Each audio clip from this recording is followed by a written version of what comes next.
Hey guys, welcome back to Trek on the Tube, and welcome back to yet another Star Trek Lower Decks review and Easter eggs video. Today we're talking about Season 1, Episode 7, Much Ado About Boimler, and look, there's no other way to put it, there's no other way to say it. This was my favorite episode so far. I'd even go as far as saying this was the best episode so far. Not only did the comedy work impeccably with the dog and the transporter accident that Boimler got into, but we also got some well-deserved Mariner personal growth intertwined with an actual next-generation feeling mission. But it doesn't stop there. Oh no. The episode also did some fantastic world building by integrating an animated series species into its story, as well as giving us a place called the Farm, a Starfleet facility that cares and helps for all of those that have gotten into freak accidents that their own ship's sickbays or regular medical facilities cannot deal with. The concept, the idea of such a place is genius. I would seriously watch an entire show, an entire medical drama about the Farm. Star Trek The Farm. Series lead Gates McFadden as Dr. Beverly Crusher. Every week there's a new accident. Every week there's a new patient, a new something to deal with. And plus, I mean, the stories come to you. The mysteries, the stories, the accidents, they all come to the Farm. Seriously. We could have a regular cast of patients and of doctors. The show writes itself. It's awesome. It's genius. I love it.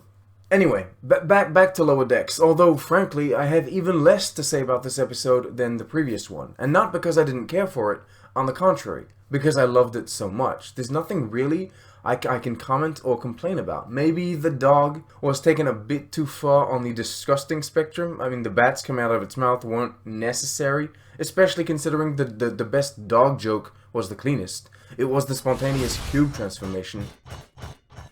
That's not to say that I was disgusted. I wasn't. I'm just saying, within a Star Trek context, you don't need to take the jokes that far. Thing is, Lower Decks is an intelligent show written by talented writers. It doesn't need to be disgusting or have shock value to get its jokes or points across. Oh, you know what? Actually, the Vulcan voice acting. Not good. That is probably my single true complaint about the episode, my single negative. The person doing the voice acting for Durga didn't do a good job. I'm sorry. It didn't sound Vulcan at all. It sounded more like someone doing their best impression of a Vulcan. It legitimately took away from certain scenes. It was a bit jarring, and that's a shame. And you know what? That would be my very first ever voice acting related complaint for the show. But other than that, flawless. As I said, Mariner grew as a character, and we, the audience, got some insight as to who she is and why she acts the way she acts. The mission on the Bog planet was very well presented. The officers were professional and skillful, and they were asking as much from Mariner. The other mission that was going on, kind of in the background with Shax, Freeman, and Ransom, was also very Starfleet, even if we didn't get to see too much of it. The ship taking Boimler, Tendi, and the dog to the Farm was great fun to be on, and I loved the way the episode used perception to its advantage. We, just like all those suffering from whatever condition, saw the ship and its captain as menacing. We also all thought that the Farm sounded really bad, but none of it was. It was simply a misunderstanding. And this kind of detail is where this episode truly shines. Because this episode didn't undercut any of the truths of Star Trek. Bear with me here. There's a certain reality or continuity that exists within the fictional universe of Star Trek that Lower Decks as a show always seems to play around with, and sometimes questions can arise. For example, a few episodes ago, we could have asked, does it make sense for someone like Freeman to be captain? Does this detail not contradict the greater truth established by Star Trek, that the captains are competent and professional? Well, when you're dealing with perception and interpretation, all of those questions go away. We don't have to ask whether or not such a menacing, horrifying ship can exist within Starfleet, because it's not menacing, it's not horrifying, it's just a regular ship that the characters we followed in this episode specifically were afraid of. It's damn good writing. And then, of course, to top it all off, there was the whole space jellyfish thing, which was really nice as well.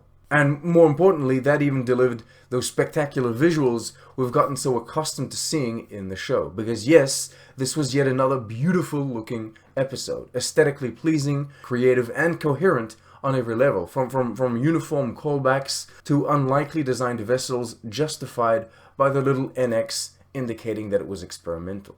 It was also well directed, and the sound design and sound mixing were noticeably good this time around. I mean, what else do you want me to say? It was good. It was good. I loved it. I mean, shout out to Jack Quaid for his performances as Boimler, because they're just impeccable. Everything is outstanding. You're outstanding, sir. Jack Quaid, you're outstanding. Alright, that's enough. That's enough. No, it's not enough, actually. I still do have a few short things I need to say. The voice behind the Edosion was fantastic. The delivery was on point with every line. I am the rules. Just gotta love it. And then there's the joke with the boop from the girl on the chair at the end. I love that too. It was so strategically placed. And we were talking about world building earlier. Division 14. We now have a Division 14 in Starfleet. Those are the ones who take care of the victims of freak accidents. It was also good. Anyway, let's move on to the Easter eggs and references, starting with, I don't know, tropes and plot points from this episode that we've already seen before in Star Trek. The mission that Captain Freeman, Shax, and Ransom are sent on is a direct nod to the mission Captain Picard, Worf, and Beverly go on in the iconic Next Generation episode, Chain of Command. In both episodes, the officers were picked because of their certain set of skills and wear similar looking uniforms. Interesting to note that the Captain Picard mission involved Cardassians, and here the rule-out seeds that Freeman and friends need to plant are Cardassian in origin. While our 3 bridge crew officers are sent off on their mission, a replacement captain comes in. We've seen this happen before in The Next Generation also, when Captain Jellicoe takes over command of the Enterprise. Jellicoe is even name-dropped by Mariner in this episode. The whole concept of transporter malfunctions is something very common in Star Trek, and I would even say that something almost identical to what happened to Boimler happened to 2 officers in The Next Generation when Ro and Geordi were temporarily living out of phase with the rest of the ship. Many of the other victims we saw on the Division 14 ship were also nods to things we've seen before in Star Trek. This guy is simultaneously de-aging and rapidly aging. We've seen both before, but not at the same time. The officer in the chair was exposed to delta radiation, just like Captain Pike, and she was put in exactly the same chair as him. Interesting to note that the chair design is the same in Lower Decks as it is in the original series, the only discrepancy being the chair from Discovery. It's unclear if it was supposed to be the same chair but was visually updated, or if the show was actually implying that there are different versions of the chair as time passes. Anyway, these 2 officers were merged together during transport. It's very reminiscent of what happened to Tuvok and Neelix, although it's not exactly the same. This guy turned into a giant salamander thing, which is what happened to Tom Paris and Captain Janeway in Voyager, when Paris managed to achieve Warp 10. Maybe this guy made the same mistake. Or maybe humans are truly destined to somehow and for some reason evolve into these poor creatures. This isn't exactly a Star Trek reference, but this officer's head is in the shape of a moon, and that's probably a reference to the McDonald's ad character Mac Tonight,